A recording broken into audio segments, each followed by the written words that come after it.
Hey friends, okay, so this is it. This is really the first official video of my website, Resigned to Excellence. I had been praying, if it be the Lord's will, that He would enlarge my territory, and through several sources of encouragement and motivation, it seems to have confirmed that this is the route to go now.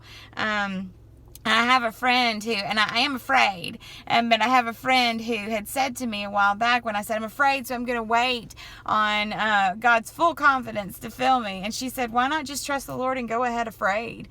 And I realized that this is now what I need to do. Procrastination has got to stop. It's time to dig in and believe that the Lord has a great blessing for me and many through this step of faith, this leap of faith. So most of you will already, when you see this, will know my testimony, but there's going to be a lot of folks coming in from the outside world and learn more about us and what we do in Resigned to Excellence, who I am and where this comes from.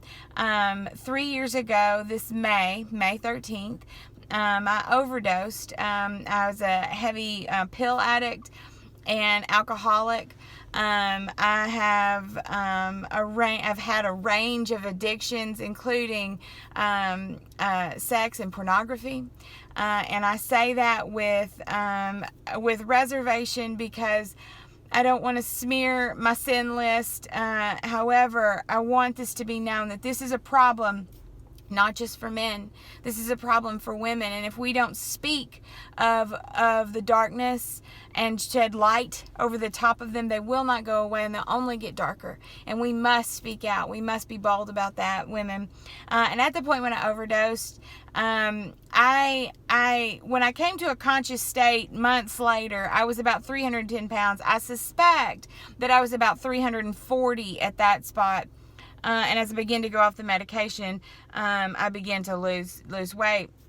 Then I began to understand then that the only way to recuperate well and to live well was to learn how to care for myself naturally. So I began to research on my own, and I joke often that all I had was God and Google, and I began to research about naturally caring for myself through God's pharmacy, the food that comes from the earth, and learning how to put away foods that come off the shelf, and learning to recognize what is packaged as good for us is actually bad for us.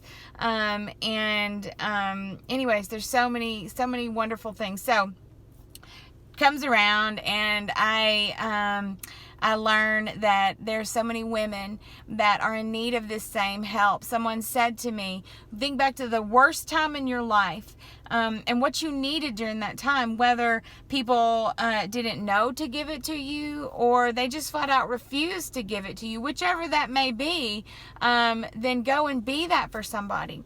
And so then that began the beginning of a group called Year One, which was women, just encouraging women to care for themselves, because there is no separation between physical and spiritual health.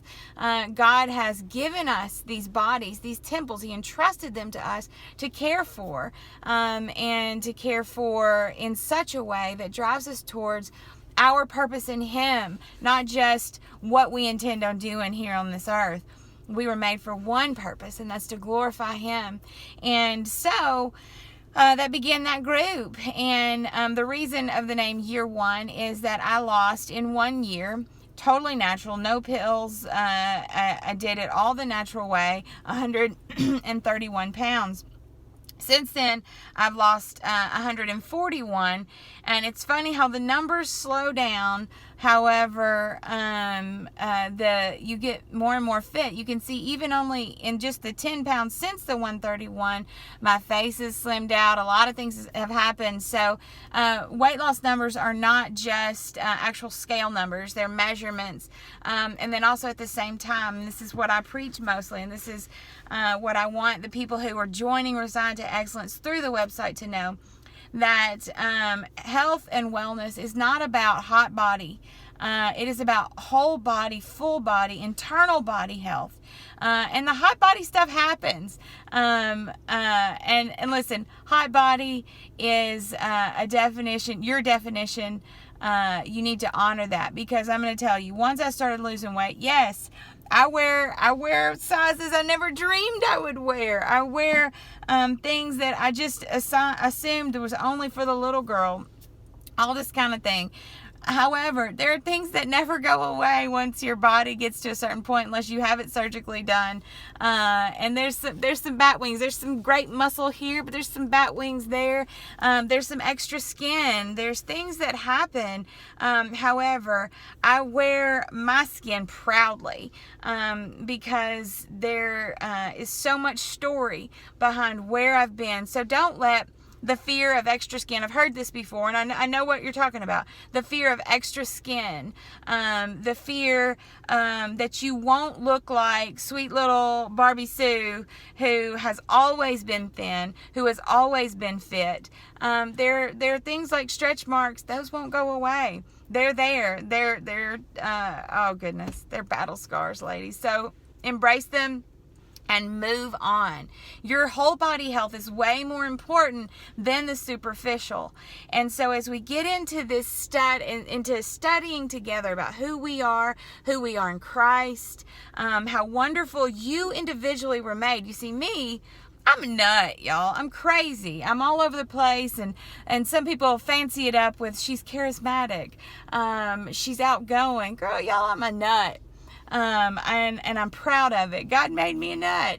And I love being who I am. Now, some of you may be more conservative, quiet, withdrawn. There's some of you who are artistic. There's some of you who are administrative. There's some of you who are evangelistic. There's some of you who are everything, and you're a precious bowl of fruit that God has put in to His body so that you can share who He is for your specific person.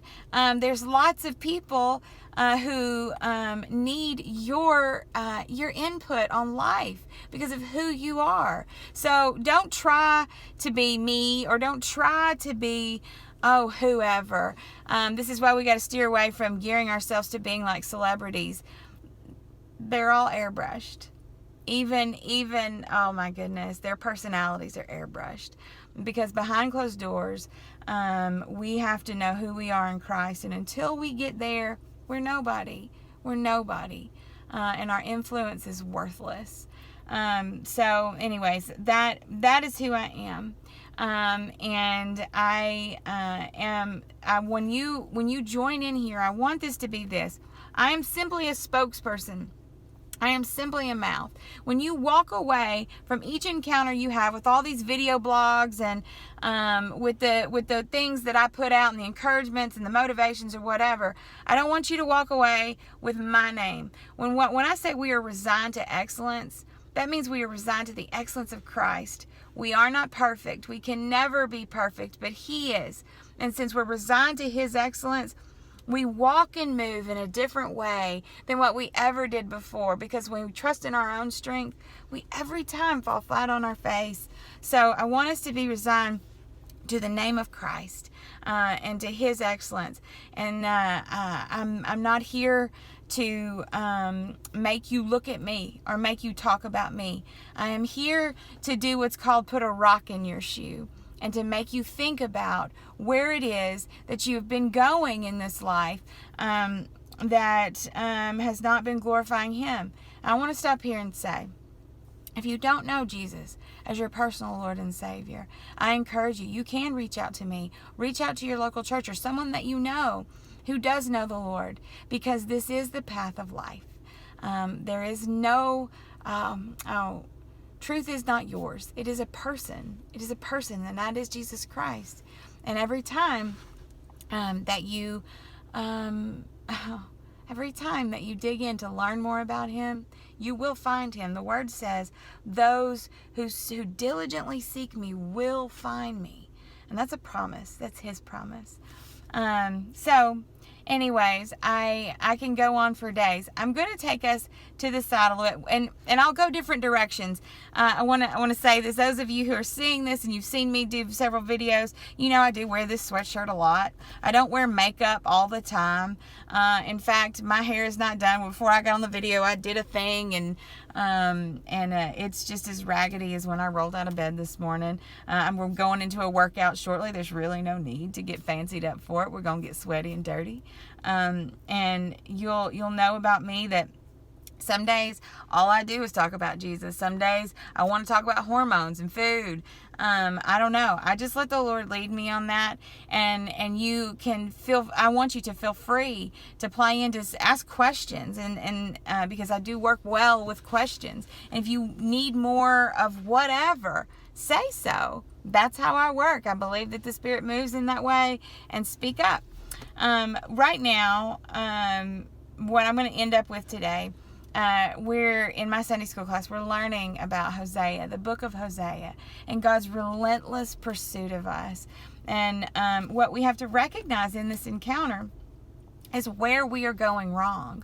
For instance, Gomer, who was Hosea's wife, bless his heart, God called him to marry a prostitute. This is to mirror the perfect love of God, who pursues us no matter what we're doing. And it also talks about, though, the consequence of when we pursue idols, whether it be sex, or drugs, alcohol, relationships, food, my friends. Food is an idol, and we know this. Then whatever it may be, he is in love with us enough to bring these things to the forefront so that he can clean them away and come in deeper and love you and show you his love for you more. So I want you to pay attention today. I encourage you to go into Hosea chapter 2. And as you read through the first 13 verses, you see that God is stripping away. He's calling out what it is and where it is that Hosea, and this is, Gomer, and Gomer is a representation of Israel, the children of Israel, how they were living an adulterous life towards their idols. And this, again, doesn't always mean sex. The things, even we use idols such as sadness, fear, disbelief. We also use self-pity. I believe it's I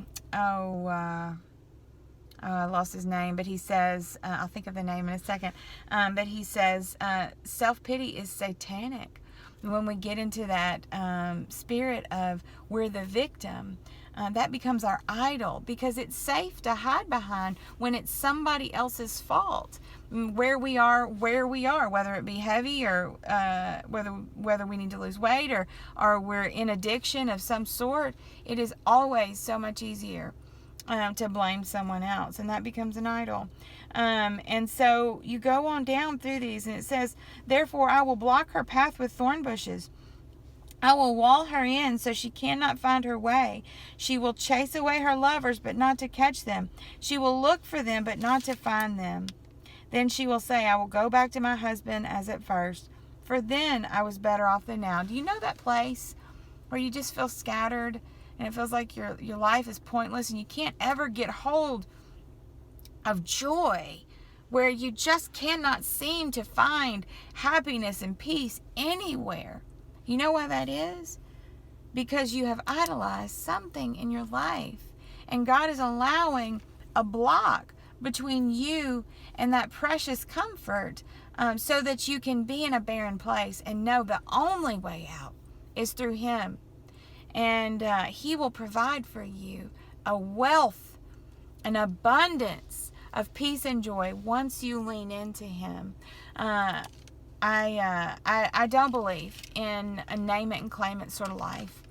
I don't believe that we go before the Lord and say, I need money, so I expect today at 2 o'clock a great wealth is going to come my way. I don't believe that. I do believe those things can happen, that God will provide. He is miraculous in that way.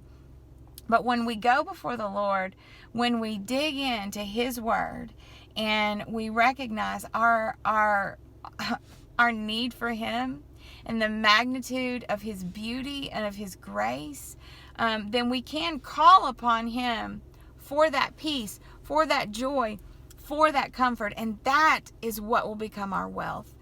Not always material, always spiritual, always inside of our heart and mind will He show up and help us grow from that place of desperation when we genuinely, truly surrender to Him. As you read through those first 13 verses, you'll recognize that the things that you once loved no longer bring you happiness. But you turn the corner into verses 14 through 23. And listen to these first couple. Therefore, I'm going to allure her. I will lead her into the desert and speak tenderly to her. Therefore, I will give her back her vineyards, and I will make the valley of Asher a door of hope. Listen here. Does this say God will lead her into the desert? It absolutely does. He takes you there so that He'll find Him. The valley of, and actually I think it's Asher is the way it's pronounced. The valley of Asher is the door of hope. The valley, the desert, the wilderness, the struggle, that is the door of hope. And He is it. He is the door of hope. Have you ever heard of someone in your life, someone who wants to make you get it right? They want to correct you. Have you ever heard of them saying that they will allure you and speak tenderly to you, giving you what you had lost back? We don't work that way here on earth, here in the earth. We don't work that way, full of compassion and concern. We do have great moments, but never to this level. Never to the level that God has to offer. And He says in verse 16, in that day declares the Lord, you will call me my husband. You will no longer call me my master. What He's going to do is remove those idols for you. When you surrender to Him and let Him know, you can't do this anymore. You don't have the strength. You don't have the power. In verse 23, it says, I will plant her for myself in the land. I will show my love to the one I called not my loved one. I will say to those called not my people, you are my people. And you will say, you are my God. He has a plan for you. He has a purpose for your life, for your health, both in your spiritual and your physical body. The Word says that you were fearfully and wonderfully made. Why would a God who made you so individually wonderful, down to your DNA, specific, individual, why would a God who made you that way not provide for you the resources to care for you in your physical and spiritual body? He's that wonderful. It is confusing. He is the perfect parent. It confuses our mind, though, that a God who loves us is also a God who will strip away what we believe to be good and uncover a whole new realm of goodness that you've never known before. I'm so excited that you join us here on Reserved to Excellence. I grow every single day. I have not reached some level that I'm in inviting you to join me up here on some level. No, I'm inviting you to join me down here, digging in, learning together, learning that we will never hit perfect until we reach the pearly gates. And on that day, what a wonder that will be. Oh, okay. So that's it. One of the other things, y'all, is that I love music. And so one of the things I'm going to continue to add, and both on Facebook and also my YouTube channel, Resigned to Excellence with Rachel Menard, and the website, Resigned to Excellence, is music. One of the greatest things you can do is be in a spirit of worship. There are a lot of acts of worship you can do all day long, But how do you get in that spirit? With some Jesus music. So I encourage you to dig in and grow through song as well. That's it. Have a great day. Bye.